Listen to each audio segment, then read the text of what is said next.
আজকে শ্রীমদ্ ভগবদ গীতার 22 নম্বর পৃষ্ঠা পাঠ করতে চলেছে, চলুন শুরু করা যাক। তাই এই পৃথিবীতে ভগবান অবতরণ করেন এই সমস্ত পতিত বৃদ্ধ জীবাত্মাদের উদ্ধার করার জন্য, যাতে তারা তাদের শাশ্বত সনাতন অবস্থা ফিরে পায়।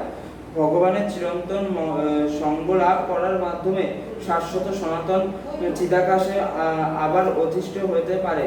ভগবান স্বয়ং বিভিন্ন রকম অবতার রূপে অবতরণ করেন। কখনো বা তিনি তার বিশ্বস্ত অনুচরণকে তার প্রিয় সন্তান রূপে, কখনো বা তার অনুগামী পর্য রূপে বা আচার্য রূপে প্রেরণ করেন বৃদ্ধ জীবাত্মাদের উদ্ধার করার জন্য, বদ্ধ জীবাত্মাদের উদ্ধার করার জন্য। তাই সনাতন ধর্ম বলতে কোনো সাম্প্রদায়িক ধর্ম প্রণালীকে বোঝানো হয় না। এটি পরম শাশ্বত ভগবানের সঙ্গে সম্বন্ধযুক্ত নিত্য শাশ্বত জীবনকালের নিত্য ধর্ম। আগেই বলা হয়েছে সনাতন ধর্ম জীবের নিত্য ধর্ম। শ্রীপদ রামাচার্য সনাতন শব্দটি ব্যাখ্যা করে বলেছেন যে যার কোনো শুরু নেই এবং শেষও নেই, সেটি হলো সনাতন। তাই যখন আমরা সনাতন ধর্মের কথা বলি, তখন শ্রীপাদ রামানুজাচার্যের সিদ্ধান্তের ভিত্তিতে আমাদের মনে রাখতে হবে যে এই ধর্ম আদিতেও নেই এবং এই ধর্মের আদিও নেই এবং অন্তও নেই।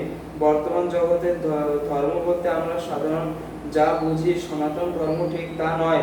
ধর্ম বলতে সাধারণত কোনো বিশ্বাসকে বোঝায় এবং এই বিশ্বাসের পরিবর্তন হতে পারে। কোনো বিষয় বিশেষ পন্থার প্রতি কারো বিশ্বাস থাকতে পারে যে সেই এই বিশ্বাসের পরিবর্তন করে অন্য কিছু গ্রহণ করতে পারে। কিন্তু সনাতন ধর্ম বলতে সেই সব কার্যকলাপকে বোঝায় যা পরিবর্তন হতে পারে না। যেমন জল থেকে আর তরলতা কখনোই বাদ দেওয়া যায় না, আগুন থেকে তার তাপ ও আলো বাদ দেওয়া যায় না, তেমনি সনাতন বৃদ্ধি জীবের থেকে আলাদা করা যায় না। জীবের সঙ্গে তার সনাতন ধর্ম ও অর্থপ্রেতভাবে জড়িয়ে আছে। সুতরাং যখন আমরা সনাতন ধর্মের কথা বলি, তখন শ্রীপাদ রামানুজাচার্যের প্রামাণ্য ভাষ্য মনে নিয়ে বুঝতে হবে যে এর কোনো আদি বা অন্ত নেই। যার কোনো আদি নেই এবং অন্ত নেই, সেই ধর্ম কখনো সাম্প্রদায়িক হতে পারে না। তাই ধর্ম সমস্ত জীবের ধর্ম, তাই তাকে কখনোই কোনো সীমার মধ্যে সীমিত করা যায় না।